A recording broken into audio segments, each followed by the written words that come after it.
संस्कारगड चांगले असतील. माझं शिक्षण कॉन्व्हेंटमध्ये झाल्या कारणाने ख्रिश्चनची मुलं होती, इतर होती, सगळे होते. म्हणजे समोर काही सांगायचं नाही, हरिपाठ आहे माझ्यासमोर. हां, ते हे होतंच. मी म्हटलं नाही, तुमचं माझं मित्रत्व. आणि माझ्या घरी पुन्हा त्यातला एकही कधी आला नाही आणि मी त्यांच्या घरी गेलो नाही.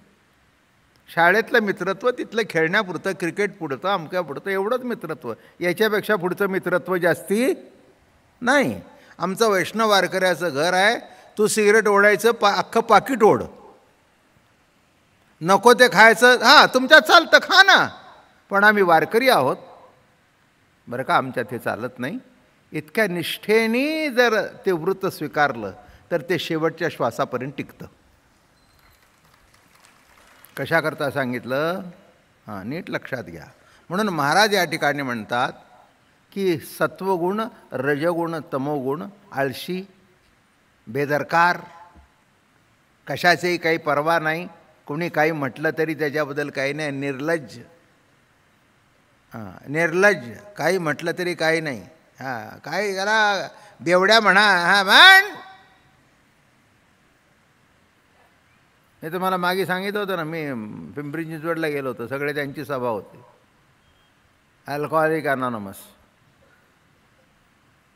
आणि म्हणले बाबा महाराज तुम्ही तेच कार्य करता, तुम्ही तिथे या. आम्ही बसलो जाऊन. मग त्यांनी आला त्यातला एक आणि काय हाक म्हणले, हाय बेवडा. आणि समोर बसलेले सगळे तेच होते, हाय.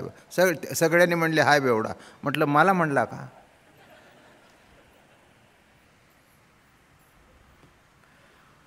किती अवघड आहे.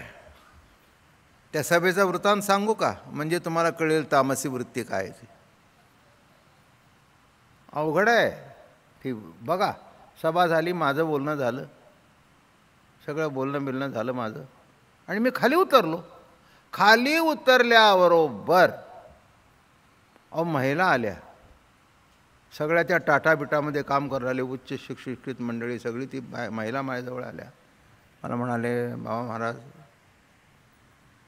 म्हटलं काय ताई, काय आई, काय? काय नाही म्हणले.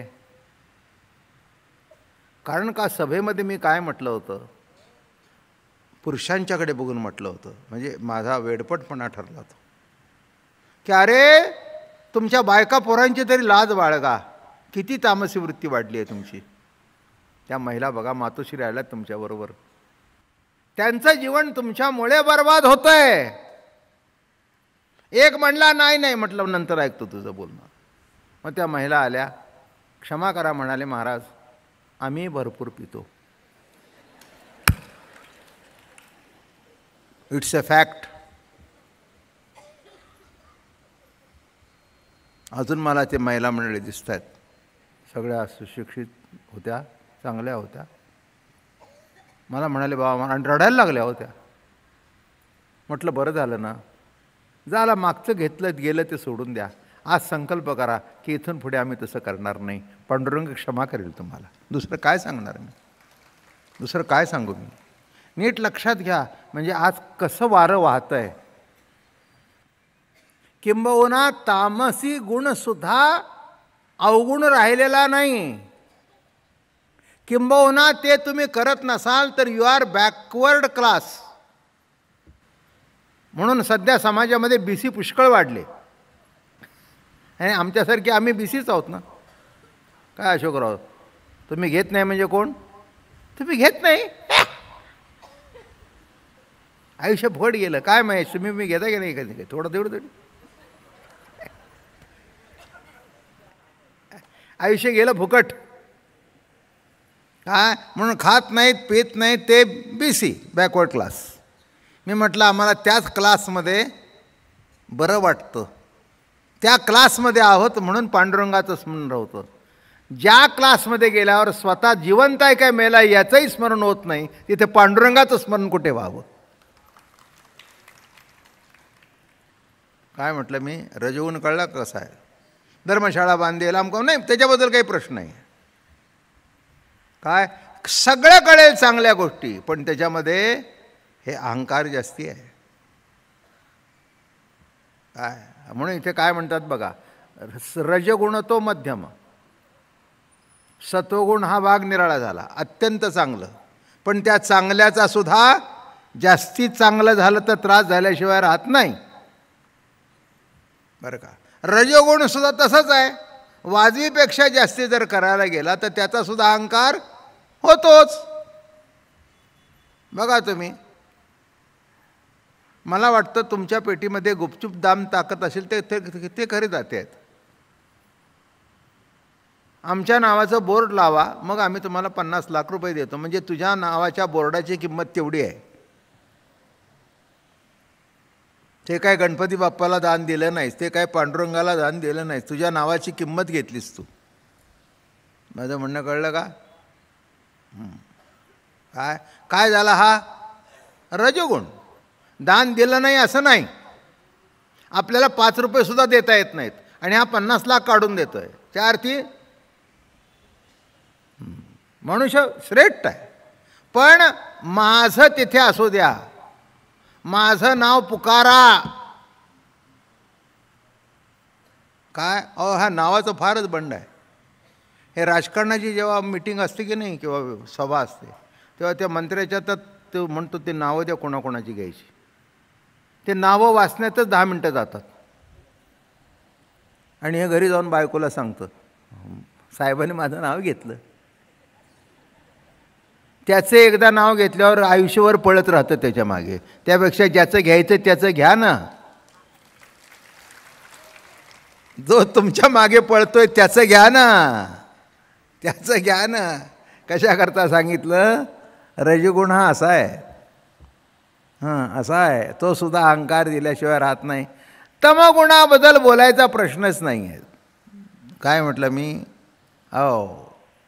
तमोगुणाबद्दल काहीही बोलायचा प्रश्न नाही. अहंकार, राग, द्वेष, मत्सर, खून, हाणामारी, त्याला आळस आहे भरपूर.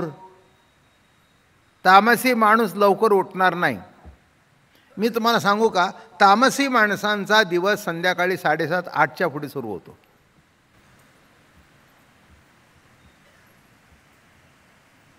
आणि पहाटे 5-6 पर्यंत मग तो येऊन झोपतो, तो मग उशिरा उठतो. बरं का, अवघड आहे नाही का? दिवसच त्यांचा तसा आहे. म्हणजे जगाची जी रात्र तो त्यांचा दिवस आणि तुमचा दिवस ती त्यांची रात्र. वृत्ती तशी आहे, आळस भरपूर आहे, नको ते करण्याकडे प्रवृत्ती चटकन होते. कालच आमच्या अशोकरावांनी मला थालीपीठं करून आणली होती. आमची मुलगी आली होती घेऊन, उत्कृष्ट कांदा. मी म्हटलं हा मला प्रश्न का विचारता? वारकरी आहात तुम्ही, गणपती भक्त आहात, पांडुरंग भक्त आहात, तुमच्या घरचं अन्न पवित्रच असणार आणि तुमच्या घरी इतर कसं असेल मला कसं वाटेल? कांदाचा काही प्रश्न आहे? अवघी विठाबाई माझी आणि हार्टला चांगला असतो. जी कांदा मंडळी खातात ना, तुमचं हार्ट जर सात्विक व्हायचं असेल,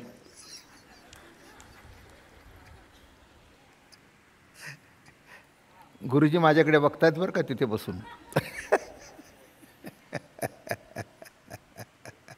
काही नाही गुरुजी, तुमचं आमच्यावर प्रेम आहे तसं काही, म्हणजे आहे ते सांगितलं. त्याच्यात काही म्हणजे याच्यातलं एकही शब्द इकडचं तिकडे नाही. मग आता कुठे प्रश्न आला? ठीक आहे, त्याच्याबद्दल ते चुकीचं आहे असंही मला म्हणायचं नाही. काही लोकांनी ठरवलं त्यांनी अनुकरण केलं. वारकरी संप्रदायाने त्याला तितकंसं काही महत्त्व दिलं नाही. आलं का? अहंकाराचा वास येऊ नये, कांद्याचा वास आला तरी चालेल. लसणाचा वास आला, अहो आमचे मोठे आनंदराव आठवले, वरद आनंद भार, अहो ते सुद्धा कधी कधी सांगायचे, अहो तर लसूण चालतो, तसं काही नाही आहे, ते हार्टला चांगलं आहे, औषध म्हणून घ्या. मला काय सांगायचं आहे, तुम्ही काय खावं काय नाही, किंवा टीकात्मक बोलत नाही मी. फक्त सात्विक जास्ती वागायला गेलं की जास्ती अहंकार होतो. आपल्यालाही त्रास आणि दुसऱ्यालाही त्रास. ताटं धुवून जरी आणले ना, जरा पुन्हा धुवून आणा. हां, माती लागली असेल तर मला कळतं, पण स्वच्छ धुतलेलं पुन्हा धुवून आणा. मी तर असं बघितलं आहे, त्याने धुतलेलं पुन्हा हा आपल्या हाताने धुवून घेतो. मी म्हटलं किती हा अहंकार, किती हा अहंकार. सात्विक अहंकार आहे बरं का. इथे काही दुखवलं नाही बरं का, पण दुखवल्याशिवाय राहत नाहीत माणसं बरं का.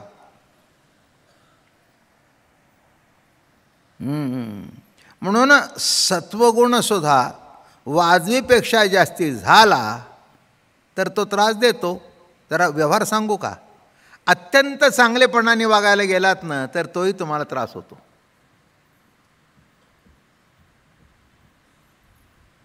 काय पैसे पाहिजेत नाही, घ्या ना. काय काय देव माणूस हो, मागितल्याबरोबर 5,000 रुपये काढून दिले. परत मागायला गेलं केव्हा येतो ना.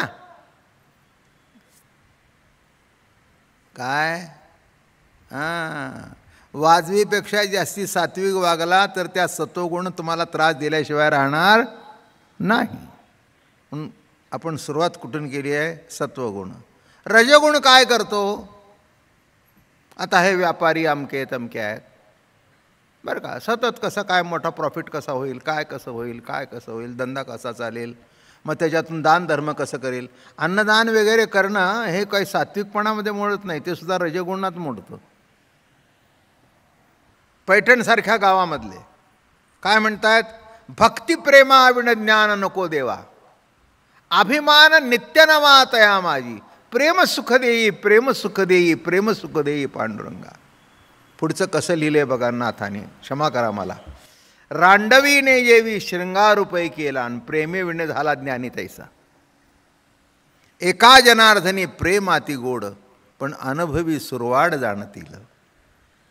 काय उपमा दिली, कोणाची उपमा दिली, म्हणजे ती शिवी देताना नाथानी सुद्धा, नाथ सुशिक्षित नव्हते असं म्हणू नका. सुशिक्षितला महान सुशिक्षित होते ही मंडळी, बरोबर आहे ना. पण शब्द, कारण त्यांना माहिती आहे ना हे बोलल्याशिवाय कळणार नाही. भक्तिप्रेमावीण ज्ञान नको देवा, म्हणून सत्वगुण वाढल्यानंतर सुद्धा तो अतिशय त्रासदायक होतो. जे आपला सत्वगुण वाढून घेतात ना त्यांना उतरायचा त्रास, पाणी प्यायचा त्रास, खायचा त्रास.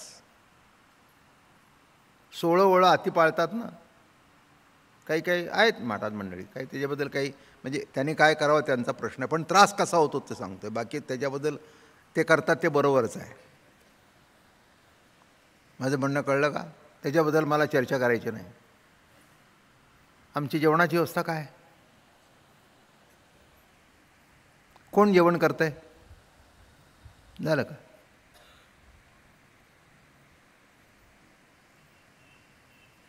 अमक्याचं घर गावात आहे का, मी तिथे जातो. माझं म्हणणं कळलं का. स्वतःला त्रास, दुसऱ्याला त्रास. साधा सरळ असेल काय, काय महाराज कुठे जेवणार, नाही वारकऱ्याचं घर असलं म्हणजे बरं पडेल. अहो मीच आहे की, चला की मग काय असेल, चला. काय काय तुम्हाला काय, अहो काही नाही, तुमच्या घराची भाजी भाकरी असेल ना ती चाललं आम्हाला, काही नाही. आपल्यालाही त्रास नाही आणि त्यालाही त्रास नाही, बरं का. नाहीतर किती त्रास. पाणी कशात भरलंय मी तुम्हाला सांगतो. एक माझे जोशी म्हणून शिष्य नगर भागातले, त्यांची पत्नी, आता ब्राह्मणच, त्यांची पत्नी, तिने स्वयंपाक केला. एक महाराज गेले तिथे उतरायला. ते म्हणाले जेवा आमच्या घरी. अहो म्हणाले मी नाही जेवत दुसरीकडे. अहो ब्राह्मणाचं घर आहे, आणि नुसतं ब्राह्मणाचं घर नाही, आता असतं तसं नाही आहे, आम्ही वारकरी आहोत, आमच्या घरात माळ आहे, आम्ही सगळं उत्कृष्ट पाळतो. नाही म्हणाले मला चालणार नाही तसं. मग तिने बाईने पायावर डोकं ठेवलं, नवरा बायकोने, त्या जोशी आणि त्यांच्या मंडळीने पायावर डोकं ठेवलं. ते म्हणले एवढे मोठे महाराज आहात तुम्ही म्हणे, आणि आमच्या घरी न जेवता जायचं, कसं काय बरेल, काय करू. काही नाही म्हणले, पुन्हा आंघोळ करा, स्वयंपाक कर, धुवा. आणि त्या बाईने तसं केलं. आता किती त्रास मला सांगा.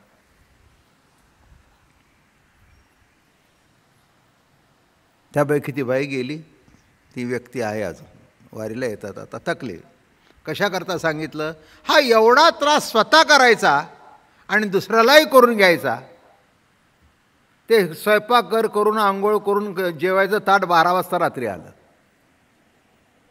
कीर्तन केल्यानंतर गेले जेवायला. नाही तर काही काही माणसं आपली बरोबर घेऊन जातात दुधात करून. पाणी नको, पण दुधात पाणी घातलं असेल तर पुढे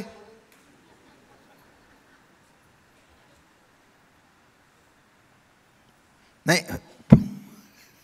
पाण्यातलं चालत नाही, पण दुधात जर पाणी घातलं असेल तर पुढे चर्चा करत नाही मी. सत्वगुण वाढल्यानंतर किती त्रास होतो. आणि पुन्हा आम्ही काही खात नाही, आम्हाला कोणाच्याकडे चालत नाही. अरे कशाला भानगड, या कांदा लसणाची तर फार भानगड असते.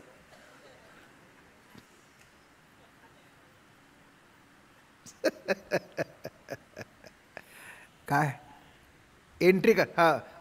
मी कांदा खात नाही बरं का. ठीक आहे, कळलं नाही एकदा, पुन्हा जेवायला आलं कांदा घातला नाही ना. अरे कांदा खाणारे सुद्धा कांदा खाल्लेले विसरून जातात. एवढं जे खात नाही त्यांच्या तोंडात कांदा असतो. कांदा मुळा भाजी अवघी उठा बाई माझी.